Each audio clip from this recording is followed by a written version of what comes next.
Thanks for joining us for CBN NewsWatch. I'm Mark Martin. Our top story, the White House is denying allegations that President Trump shared highly classified intelligence information with top Russian officials. The Washington Post reported on Monday that the president shared details during a meeting in the Oval Office involving intelligence about a threat from ISIS. Charlene Aaron has the story. The Trump administration moved quickly to deny the story. I was in the room. It didn't happen. That was the response from National Security Advisor H.R. McMaster about the Washington Post story. The report, which quotes anonymous sources, says that when the president shared that highly classified information to senior Russian officials at a meeting last week, he put a source of intelligence about ISIS at risk. The Post, citing current and former U.S. officials, says the president shared details about an Islamic State terror threat related to the use of laptop computers on aircraft with Russian Foreign Minister Sergei Lavrov and Russian Ambassador to the U.S. Sergei Kislyak. But McMaster says the story isn't correct. The story that came out tonight, as reported, is false. The president and the foreign minister reviewed a range of common threats to our two countries, including threats to civil aviation. At no time were intelligence sources or methods discussed.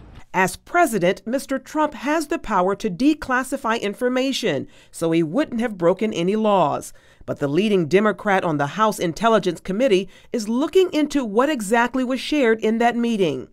The controversy comes as President Trump is set to meet with President Erdogan of Turkey today. The meeting will likely center on the friction between the U.S. and Turkey over the Trump administration's decision to give Syrian Kurdish fighters powerful weapons to fight ISIS. But Turkey is against that move because it considers those Syrian Kurds to be terrorists. Another current sticking point between the two countries, Israel, as President Erdogan opposes the U.S. moving its embassy from Tel Aviv to Jerusalem. Charlene Aaron, CBN News. And we turn now to Israel, where a diplomatic spat erupted on Monday between U.S. and Israeli officials after an American representative questioned Israel's claim to one of the holiest sites in Judaism.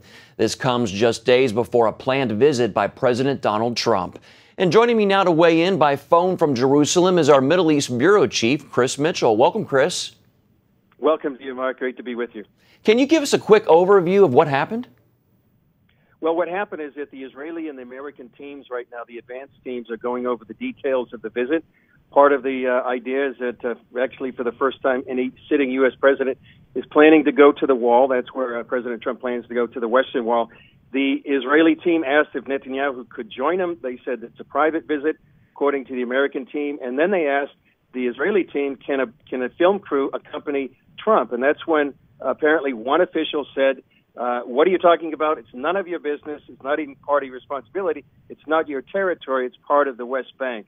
This comes from a report from Channel 2. So that really set off Israelis who know the Western Wall is part of the Temple Mount and part of a 3,000-year history of the Jewish people to Jerusalem, and that upset them quite a bit. We'll talk a little bit more about the reaction. What has it been like in Jerusalem? Well, it was a big reaction here. I mean, it's very sensitive to the Israelis, to the Jewish people, and really the controversy centers around Jerusalem and whether or not there is any Jewish connection. There was a UN resolution in December that denied that. That's the Palestinians want that as a future capital.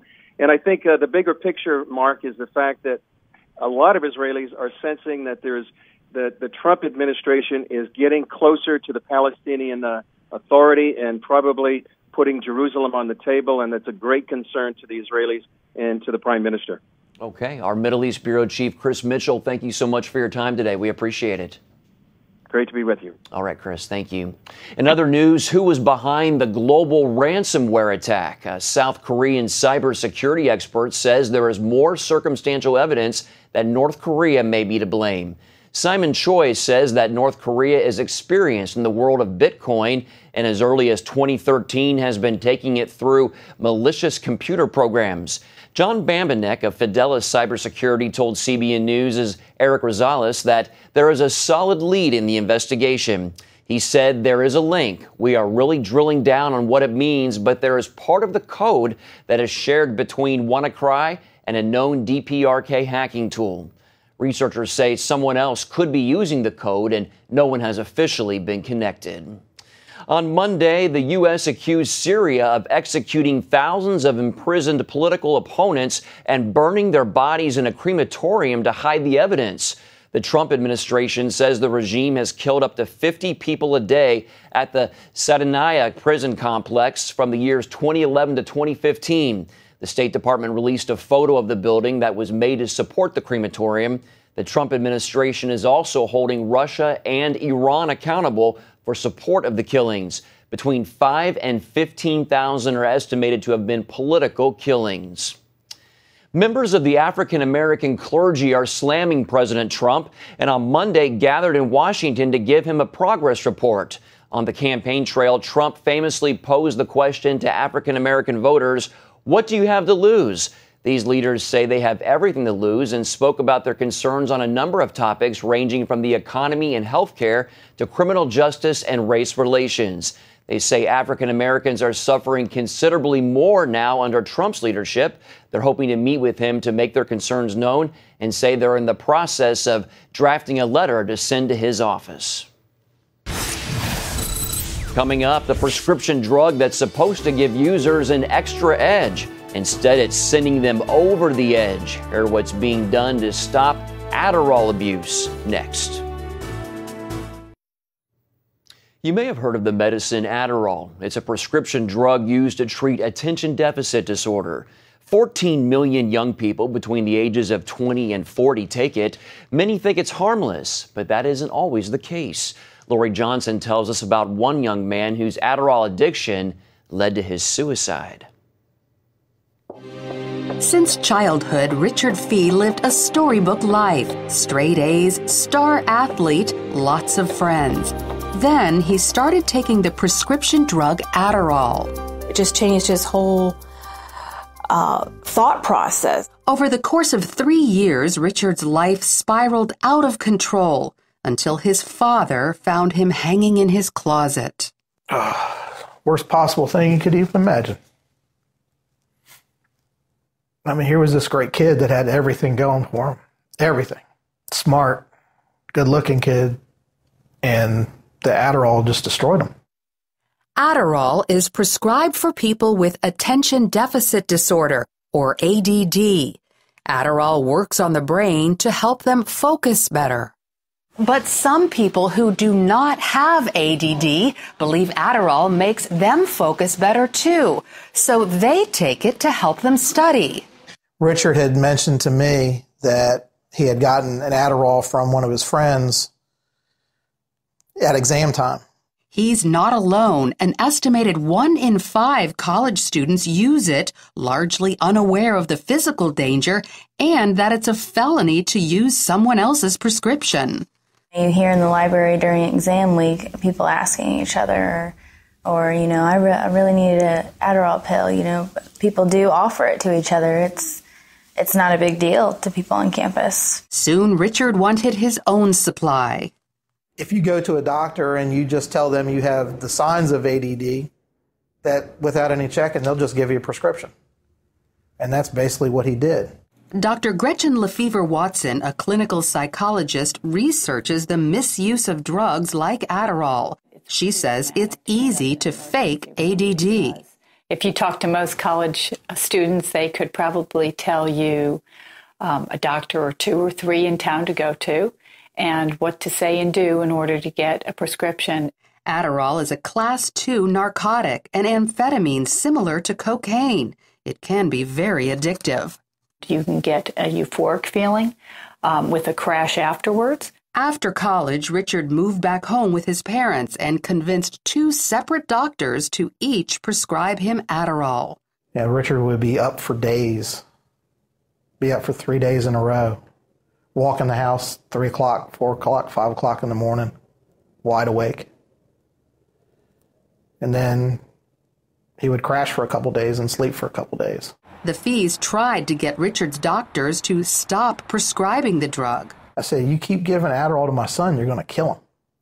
But Richard was over 18, and his doctors said legally Richard's treatment was private. Was actually stayed in the reception area behind the little class partition and said he couldn't talk to us. Richard's doctors both increased his dose. You can become more seriously addicted and become psychotic and lose the ability to think clearly and do things that you otherwise wouldn't do.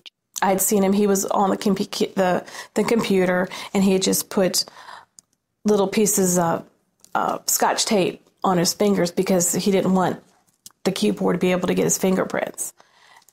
Why, I don't know. He covered up the camera on it because he felt like people could be watching him. During this time, Richard's becoming more violent. He's making threats. I mean, we were scared of our own son during that time. We slept with our doors locked. Not long after that, Richard took his life. This should have never, ever happened.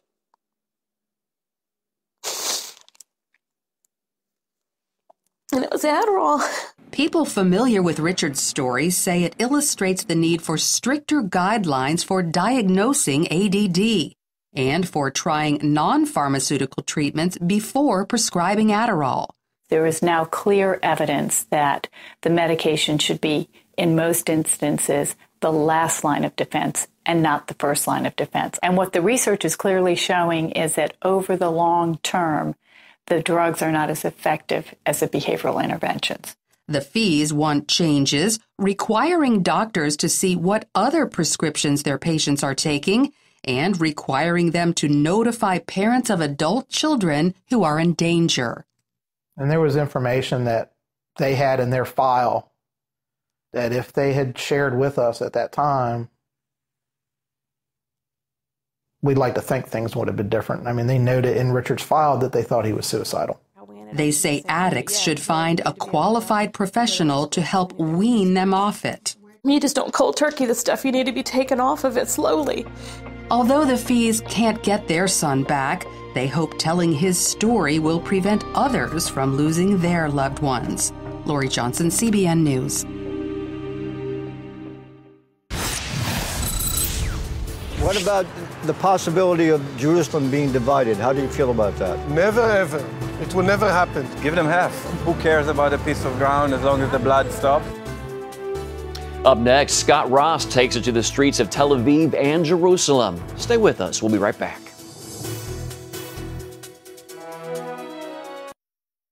Welcome back. After 2,000 years of occupation by various world conquerors, Jerusalem was finally reunited under Jewish sovereignty in the 1967 Six-Day War.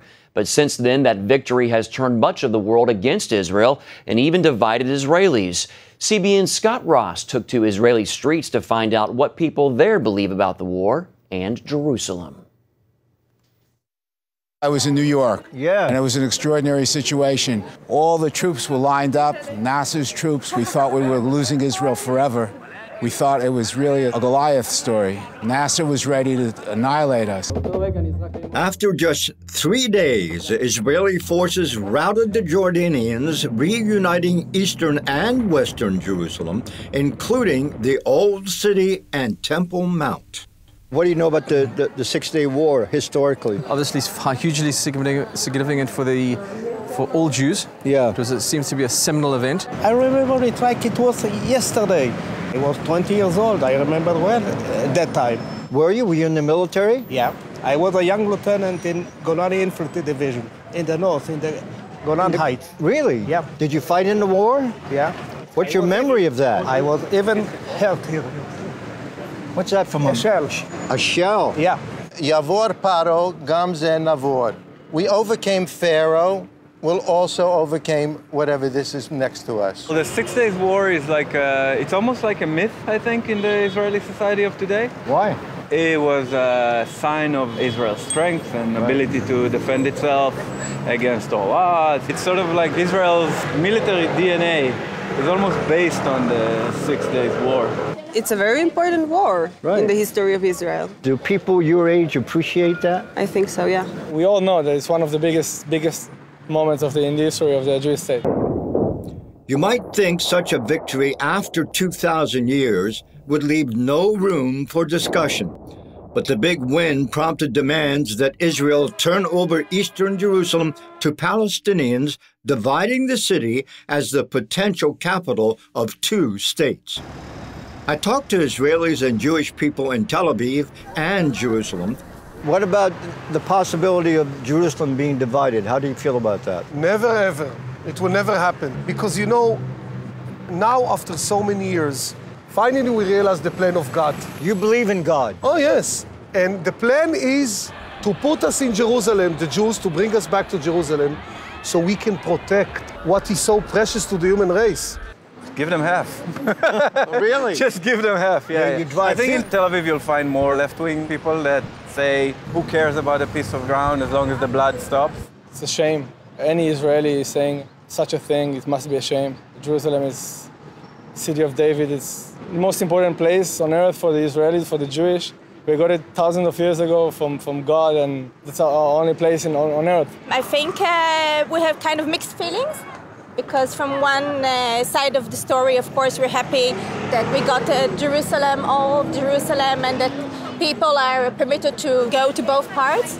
But I, from the other side, see the suffer of the Palestinians on the east side of Jerusalem. I certainly believe that Jerusalem is the eternal capital of the Jewish people. According to former President Bill Clinton's Camp David peace accords from the 90s, Eastern Jerusalem and the Old City would be divided along ethnic lines, Jewish neighborhoods to Jews, Arab neighborhoods to Arabs. No way. It's very difficult. If you go to East Jerusalem, you have one Arab neighborhood, one Jewish neighborhood, one Arab. I wish we could all live in peace, but dividing Jerusalem is not a possibility. Do you think it would bring peace? I would like to think so, but I really don't think so. I think some parts of Jerusalem should be for all nations, like the Kotel should be, of course, for the Jews, but I don't think that we need East Jerusalem. You don't think you need it? No. The dividing of Jerusalem is about destroying the state of Israel. Dividing Jerusalem is about pushing us a little further in the direction of the Mediterranean Sea. Arabs can walk here now all the way to the market freely. Try to go now to the East Jerusalem with the flag, what's gonna happen? Well, first of all, the police gonna tell me get out because you escalated and you agitated and... You wouldn't be happy about the city being divided then? No, definitely not. It has to be unified, but in our way. And does God enter into the equation? I think there's no question that Jerusalem is the city of David. God has watched over Jerusalem for millennia. For 3,000 years, this is the most important city in the world. You pray for the peace of Jerusalem? Yeah. Yes, Do you think that you'll get an answer to that prayer? I hope so. Right? Otherwise, I wouldn't pray. Scott Ross reporting from Jerusalem and Tel Aviv. And CBN has produced a documentary about the Six-Day War. It's called In Our Hands, The Battle for Jerusalem. The film heads to theaters May 23rd for a one-day Fathom event. And to learn more, log on to cbnnews.com. Stay with us. We'll be right back. Thanks for staying with us. A worship collective in Virginia is giving children the tools and training to become worship leaders. It's called Unite Worship Camp. Studio 5 caught up with the group to see what it's all about. So I will call upon your name. This group makes up the 757 Collective. All are worship leaders from churches in Hampton Roads, Virginia. I feel like there's power in focusing on the things that unite us and that bind us together as the body of Christ, rather than focusing on the things that divide us. This is amazing. The worshipers gather each month to collaborate and share resources. About a year ago, they had an idea. One of the things that was brought up in one of our monthly meetings was one of the areas that we don't really tap into is our students. And we have some extremely gifted high school students in our churches that we know would love to be able to be part of a worship team and develop in their skill and their ability. God has put a desire in their heart to worship and to play an instrument or to sing. How could we nurture that? And then rather than just always appealing to the adults, could we actually create something where we'd raise up these young worshipers and these young worship leaders who would eventually then go over into our worship teams and help lead worship on Sunday morning? That thought became Unite Worship Camp. Teens here learn what it takes to lead worship. Things like staging, lighting, sound engineering, and of course, singing. Try it again. Ready and together. Good. Now. There's even songwriting. Well, songwriting is kind of like combining English class and what you learned in poetry and your creative outflow in music.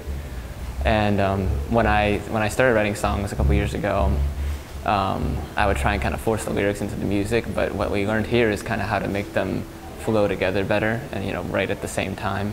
The camp lasts 3 days. Organizers hope each student will walk away with lifelong lessons on how to use their unique skills to honor God. And help them not just to develop as a musician, but help them to learn how to worship and lead worship from behind an instrument or as a vocalist on a worship team. So you're not just giving them musical training, but you're also helping them to understand, what is worship all about? How do we worship God using the gifts that He's given to us? There's no certain way to worship. Each person has their own different style. It's kind of like dancing. Worship simply is our response to who God is. I think in today's culture, we've started to get a little bit confused about who worship is for. We come to worship because we want to be revitalized, we want to be refreshed, we want to be encouraged, we want to be inspired. But when we approach worship that way, what does it become? It becomes about us, doesn't it? And so when I think of worship, I think of complete surrender to God. I mean, and just to be in awe of who He is. If you look in Isaiah, God revealed Himself to Isaiah. The temple was filled with smoke, and what was Isaiah's response? He fell to the ground and he said, "Woe is me, I am undone, for I am a man of unclean lips." And then he said, Here I am, send me. Ephraim Graham, CBN News. And you can learn more about 757 Collective and the Unite Worship Camp. Go to cbn.com/Studio 5. That's it for now on CBN NewsWatch. Hope you'll join us next time. Have a great day.